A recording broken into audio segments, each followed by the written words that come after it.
Saya lagi di rumah nih guys. Jangan lupa like, comment, and subscribe. Halo semuanya, selamat datang kembali di channel Anime 39. Pada video ini saya kembali mengulas anime Kyoukai Senki Part 2 episode 4.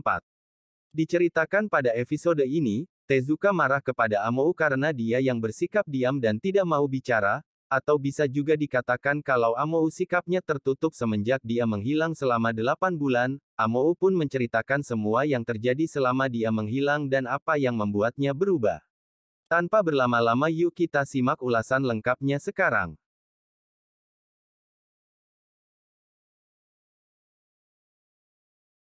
Di awal episode, Tezuka dan Shion menemui Amou di lorong dalam gedung. Pada saat itu Amou mau menuju kamar untuk istirahat setelah perjalanan panjang menuju markas Yatagarasu.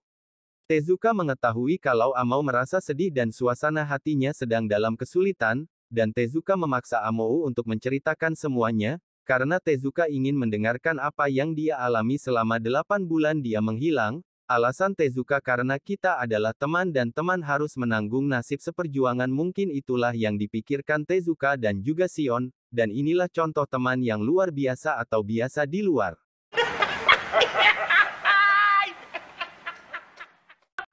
Amou dia meresapi rasa emosi yang diluapkan oleh Tezuka karena sikap perubahannya, dan Amou mulai bercerita kalau trifekta perusahaan yang menciptakan Gaikai dan juga Nayuta diserang pada waktu yang hampir bersamaan dengan Brandzone Corp.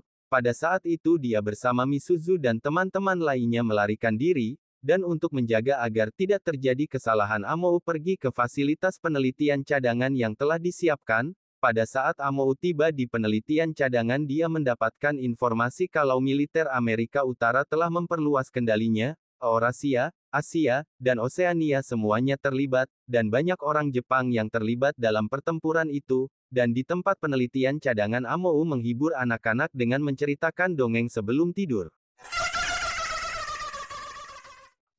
Amou menjelaskan kepada Tezuka kalau di sana ada banyak anak kecil dan itu adalah fasilitas yang sangat besar yang digunakan pada saat darurat. Diola dan anggota timnya melindungi semua orang yang ada di sana dan tempat itu terletak di pulau terpencil di daratan. Oleh karena itulah anak-anak banyak yang bosan dan Amou dengan sukarela membantu untuk menghibur anak-anak sampai anak-anak tertidur pulas. Pada saat anak-anak sudah tertidur Diola datang untuk mengajak Amou pergi ke tempat pelatihan Amaim. Di sana Diola meminta Amou untuk menganalisa pergerakan dari Amaim yang disiapkan dalam pertempuran atau ketika keadaan darurat.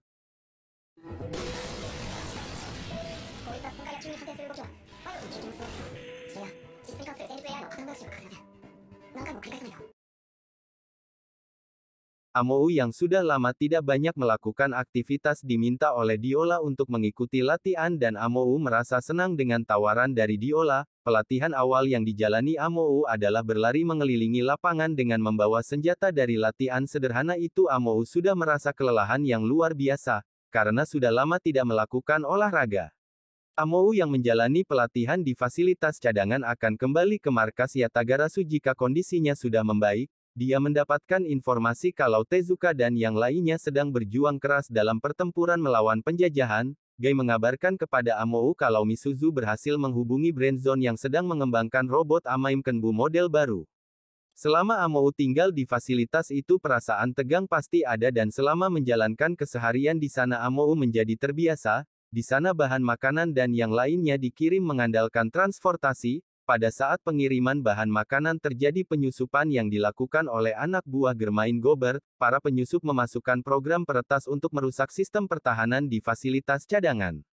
Penyusup yang berhasil masuk melakukan pembantaian kepada semua orang yang berada di sana. Pada saat bersamaan Amou diminta untuk memakai baju anti peluru dan mengangkat senjata untuk melakukan perlawanan demi melindungi anak-anak yang berada di sana. Diola dan timnya melakukan perlawanan terhadap penyusup. Sementara Gai dan Misuzu berupaya untuk menahan serangan virus yang berusaha mencuri sistem pertahanan milik mereka. Germain Gobert adalah dalang di balik serangan itu. Dia berusaha untuk mencuri sistem Ghost yang akan dijual ke Kapten Braithwaite. Tujuan utamanya adalah untuk menciptakan Amaim yang kuat dalam pertempuran, namun upaya dari Gai dan Misuzu sia-sia karena peretas berhasil menyalin sistem pertahanan mereka. Di sisi lain Amou dan pengasuh anak-anak mencoba untuk keluar dari gedung dan menyelamatkan anak-anak namun mereka diketahui oleh musuh. Amou yang shock melihat teman-temannya ditembak oleh penyusup menjadi ketakutan dan tidak bisa berbuat apa-apa. Dalam keadaan terdesak Amou mengambil senjatanya dan menembaki para penyusup yang berusaha membunuhnya. Diola dengan tepat waktu datang menolong Amou yang sudah kehabisan amunisi. Setelah kejadian itu Amou menjadi fobia, dia merasakan ketakutan ketika melihat teman-temannya yang tertembak, dia juga melihat raut wajah anak-anak yang ketakutan ketika memandanginya, dari situlah Amou mulai merasa tidak nyaman dan merasa semuanya sudah membebaninya. Mendengar cerita Amou, Tezuka mulai mengerti dengan apa yang dialami oleh Amou selama dia menghilang. Tezuka berpendapat kalau apa yang dia lakukan itu adalah hal yang benar karena sudah melindungi anak-anak. Amou mengetahui semua itu tapi karena melihat wajah anak-anak yang ketakutan dan para staf yang terkena tembakan hal itulah yang selama ini merasuki pikirannya. Setelah menjelaskan semuanya Amou pergi meninggalkan Tezuka dan Shion. Sementara di ruangan lain, Misuzu berbicara kepada Pak Udo dan Pak Kumai karena Amou yang menyuruhnya untuk menceritakan semua serangan yang terjadi di fasilitas cadangan. Pak Udo menerima semuanya dan mengucapkan terima kasih kepada Misuzu. Sekarang kita berpindah ke militer Amerika Utara. Kapten Braithwaite dengan ayahnya membahas masalah anggaran yang akan dipotong oleh Dewan Walker. Meski Braithwaite memberikan catatan pertempurannya melawan pasukan Eurasia, Dewan Walker akan tetap memotong anggaran Braithwaite yang mengerjakan proyek pengembangan AI yang berpikir independen. Namun ayah Braithwaite memberikan solusi kepadanya, dengan cara mengintimidasi Letnan Oliver Martin. Kapten Watt mengajak Oliver Martin bertemu di suatu tempat, dan mulailah Kapten Watt beraksi seperti kebanyakan orang di Indonesia kadang memanfaatkan foto-foto untuk memeras orang lain. Setelah memperlihatkan foto tersebut Kapten Watt tidak meminta banyak kepada Oliver Martin dan mengajaknya untuk menjadi teman baik dengan tidak memotong anggaran ketika rapat berlangsung nanti. Kapten Watt ditanya ayahnya kalau dia bergaul dengan beberapa teman yang aneh. Kapten Watt mengatakan kalau dia adalah pengusaha yang baik karena dia mendapatkan saran yang banyak dari orang itu.